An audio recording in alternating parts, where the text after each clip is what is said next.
7 levels of being drunk. Let's go, tight shit.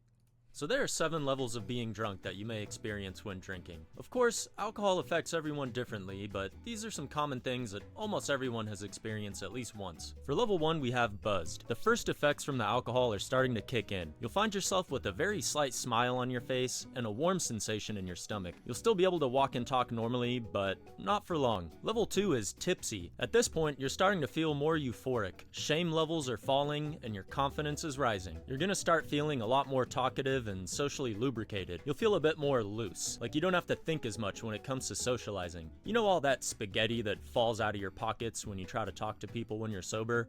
Well, it's nice and boxed up in the fridge when you're drunk. No need to worry about dropping all your spaghetti. Level 3 is sloshed. This is when you start to feel more and more disinhibited. You lose your filter. See, normally when you're sober, the little person that lives inside your head kinda double checks everything you're gonna say before you say it. That way you don't say anything stupid. Well, when you're drunk, that little dude just stops checking.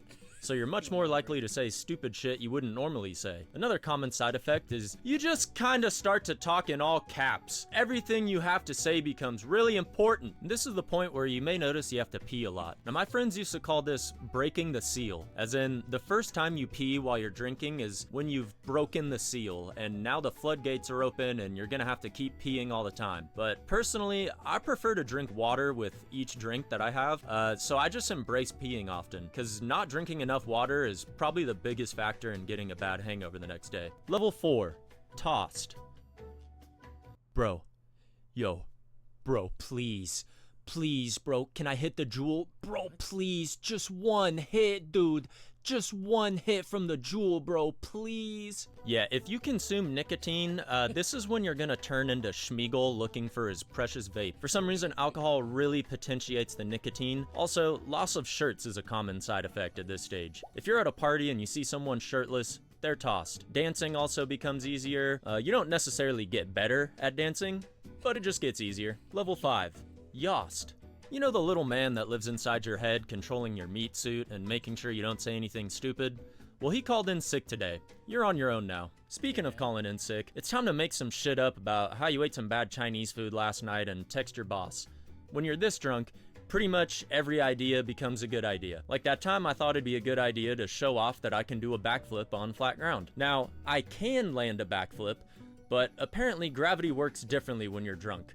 So I landed on my face, but it was worth it. I probably looked cool as fuck for that first half of that backflip. This is also when you start having momentary lapses in your memory. For level 6, we have hammered. Now, every friend group has that one friend who's known as a runner, when they get so drunk and they just decide to run away. I think when you're drunk, going anywhere feels kind of like a magical adventure. One of my friends would always get drunk, take his shirt off, and just run away. And we'd be chasing him like, bruh, we're drinking at your house, dude. And we'd have to go find him. If you're at a bar that has a stripper pole on the dance stage, it's time to get down. Sudden urges to steal traffic cones become unbearable. What will you do with it? Where will you put it? Those are all questions for sober you. And finally, level 7, schmacked. Also known as, alright, who peed in my pants? This is when you'll get the spins, where it feels like the whole room is spinning around and around, which can make you pretty nauseous. If you haven't already, this is probably when you're gonna projectile vomit all over the bathroom floor. About 60% of drunk people never get their head over the toilet. You also will probably not remember most of what happens after this point. This is when your number one priority should be to drink some water, maybe have a Gatorade or something with electrolytes in it, and have a little bit of food before you go to bed. And remember,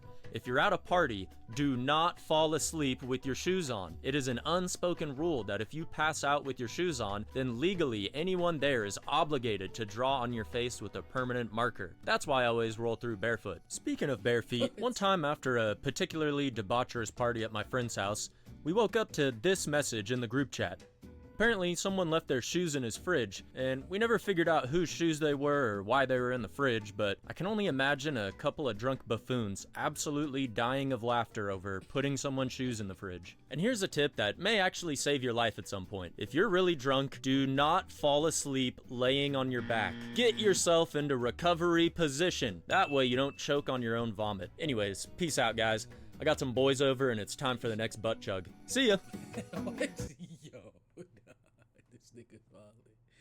Alright, good video. Like and subscribe, tell you shit.